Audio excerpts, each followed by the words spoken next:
السلام علیکم۔ دیپ جلتے رہے، اس کی آخری قسط پیش خدمت ہے۔ اس دنیا میں بے شمار لوگ ایسے ہیں جنہوں نے اپنے کام، کارناموں، شخصیت اور کردار سے نہ صرف اپنا نام روشن کیا بلکہ رہتی دنیا تک امر ہو گئے۔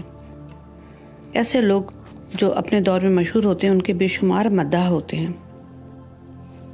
کچھ مداح اپنے ممدوح سے جنون کی حد تک محبت کرتے ہیں۔ وہ ان کی دور سے ایک جھلک دیکھنے کو بےتاب ہوتے ہیں۔ ان سے ہاتھ ملانا، ان سے ملاقات کرنا تو جیسے ایک خواب سا ہوتا ہے۔ لیکن اگر ممدوح مداح کو بآسانی میسر آ جائے تو اس کی خوش نصیبی کا ٹھکانہ نہیں رہتا، وہ ہواؤں میں اڑتا ہے۔ شعراء کے بھی کئی مداح ہوتے ہیں۔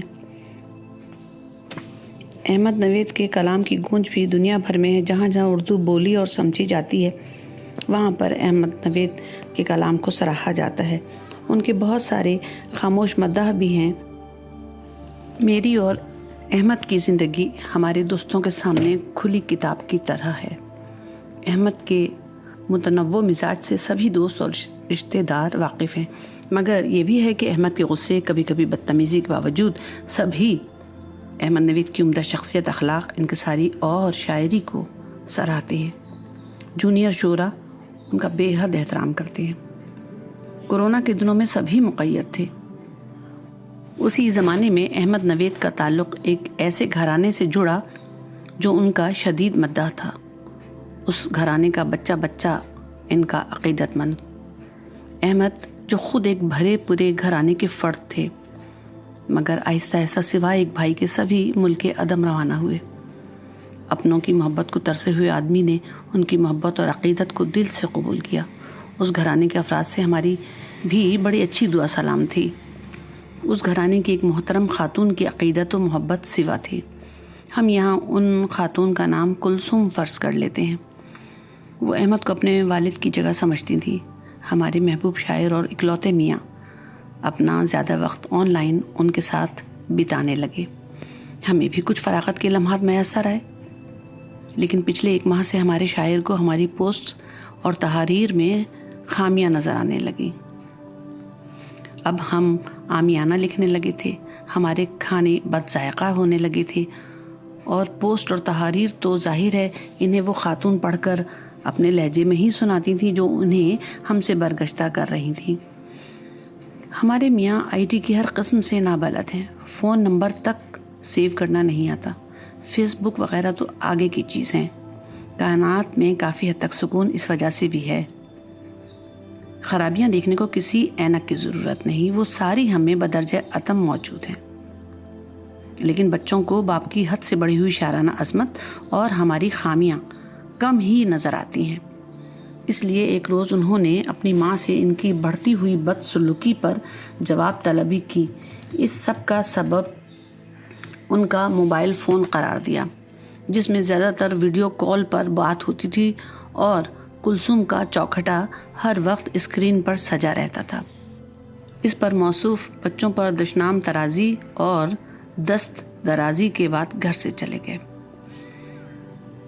دوسرے روز ہمیں ایک نمبر سے پیغام ملا کہ اب میں ساری زندگی لاہور میں بابا صدا حسین کے مزار پر گزاروں گا، اور مجھ سے کوئی تعلق رکھا جائے نہ مجھے تلاش کیا جائے۔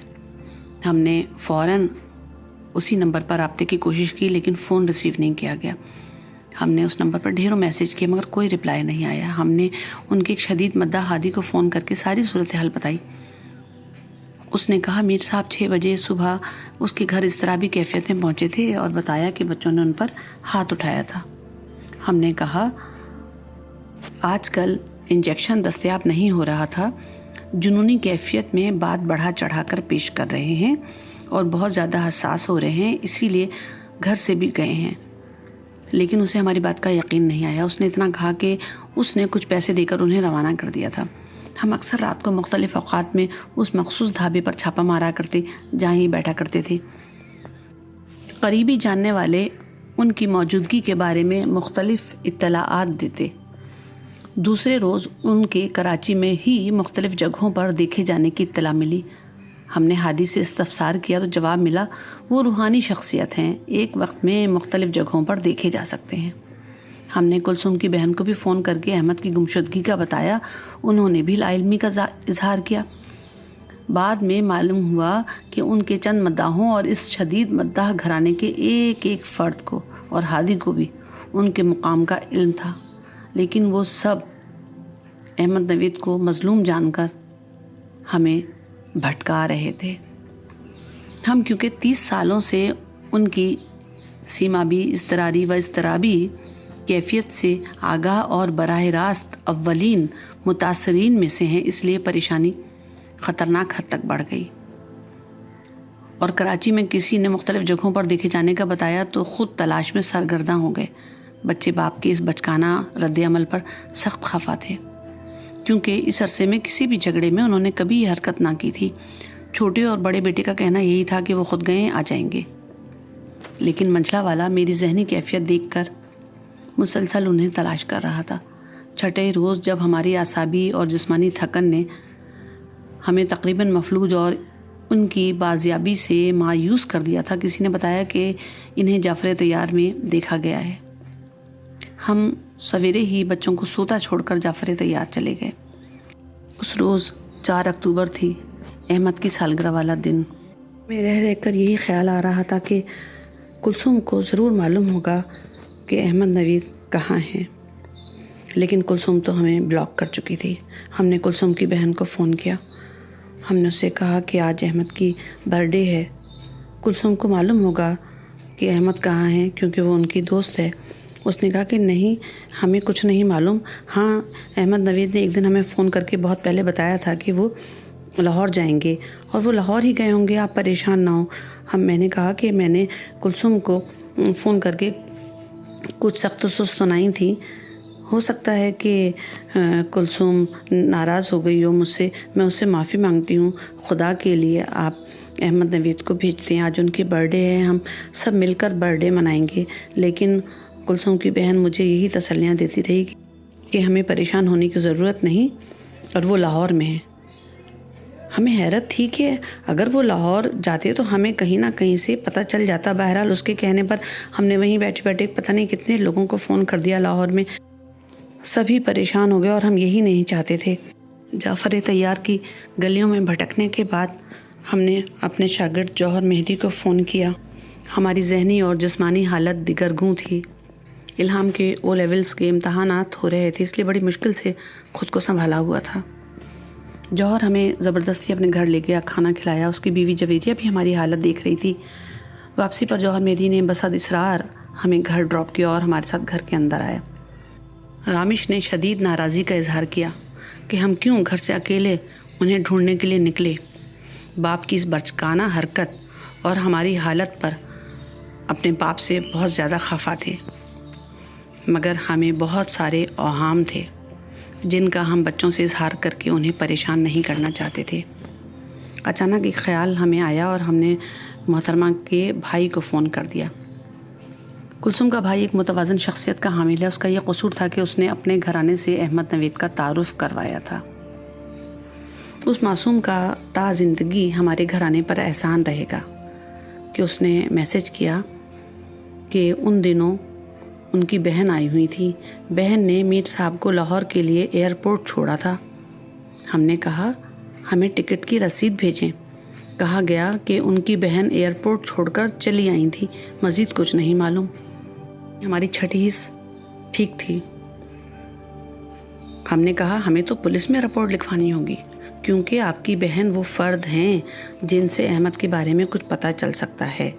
ہم نے وہ میسج فوراً ہادی کو بھیجا تو پریشان ہو کر ہادی کا میسج آیا کہ کیونکہ شاعر صاحب نے منع کیا تھا اس لیے ان کے حکم کی بجاوری میں وہ خاموش رہے، ورنہ تو انہیں اول روز سے ہی ان کے مسکن کا علم تھا، اور مختلف بیانات دے کر ہمیں بھٹکانے کی کوشش وہ ان کے حکم پر ہی کرتے رہے۔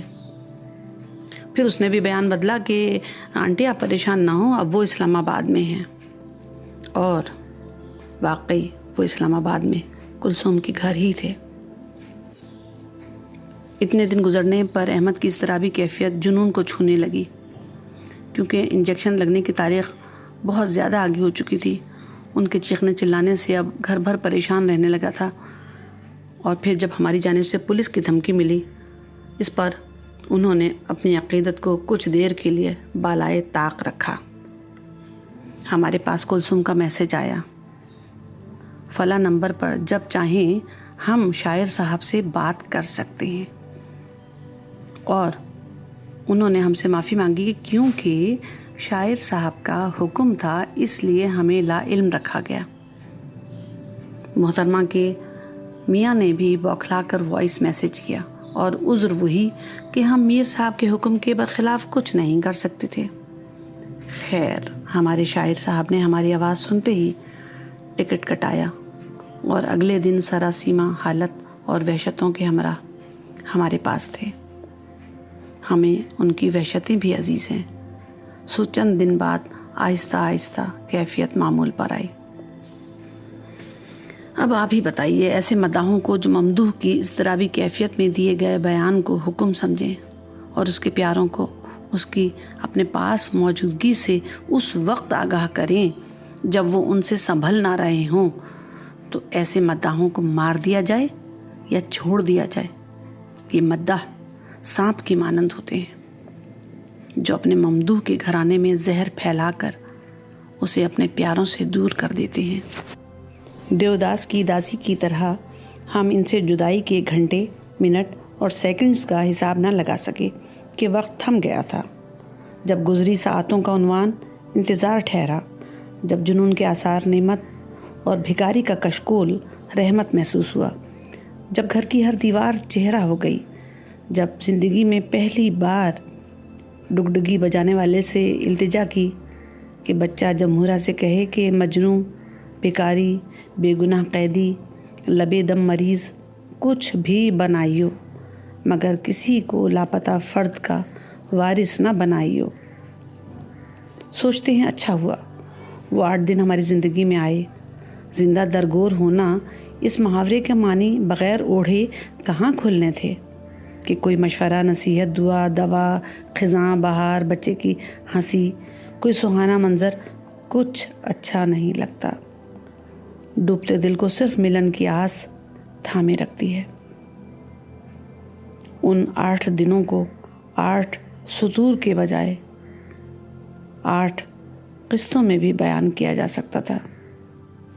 لیکن اب معلوم ہوا کہ ایسی اذیت سہنے کے بعد اس کا ذکر بھی کتنا تکلیف دیتا ہے. یہ خود نوشت ہماری نہیں، ہمارے ساتھی کی بھی ہے. احمد نوید مر جاتے، کھپ جاتے، مگر آج ہم وہ نہ ہوتے جو ہیں. عورتوں کو اپنے وجود کا کارن سمجھنے والے تو کروڑوں ہوں گے، پر اقرار کوئی کوئی کرتا ہے. احمد نوید ان میں سے ایک ہیں. اس طرح کی آبیتی کا خوبصورت موڑ نہیں ہوا کرتا. سوچا کہ بس اب شاید نیا کہنے کو کچھ بھی نہیں. گھر تبدیلیاں، انجیکشن میں تاخیر کی گوناگوں وجوہات اور بر وقت انجیکشن لگے تب بھی مزاج کی ناہمواریاں تو سنگ ہیں ہی. آج جب پلٹ کر دیکھتے ہیں تو خوشی ہوتی ہے کہ ماں سے کیے گئے وعدے کا پاس کر سکے. امی کا نفی میں ہلتا ہوا سر اور خاموش آنکھوں کی التجا، اسے چھوڑنا مت، اس کا خیال رکھنا. کچھ اتنا بے خیال کسی دھیان نے کیا، منظر کے بیچ ہم سے رکا ہی نہیں گیا. ماں جو پیدا کرنے، مارنے، رلانے، ہنسانے، تڑپانے اور بھوکا رکھنے پر قدرت رکھتی ہے، اس کے بیٹے کو چھوڑ دینے کا مطلب ہوتا کہ ہم اپنی قدرت مٹی میں ملا دیں. ایک ماں کی قدرت نے دوسری ماں کی قدرت کو جلا بخشی اور معجزہ دکھایا کہ آج ہمارے بچے رشی، رامش اور الہام شجر سایہ دار کی صورت بڑی شان سے زمین پر اپنے قدم جمائے ہوئے ہیں. کہتے ہیں وہ عورت جنتی ہوتی ہے جو اپنے میاں سے پہلے مرتی ہے، مگر ہم ان سے پہلے اس دنیا سے نہیں جانا چاہتے. تمنا تو یہی ہے کہ اس دنیا سے اس دنیا کا سفر بھی ان کے ہمراہ ہو، ورنہ ہم امی کے شکوے کا کیا جواب دیں گے؟ احمد کو اکیلا چھوڑ دیا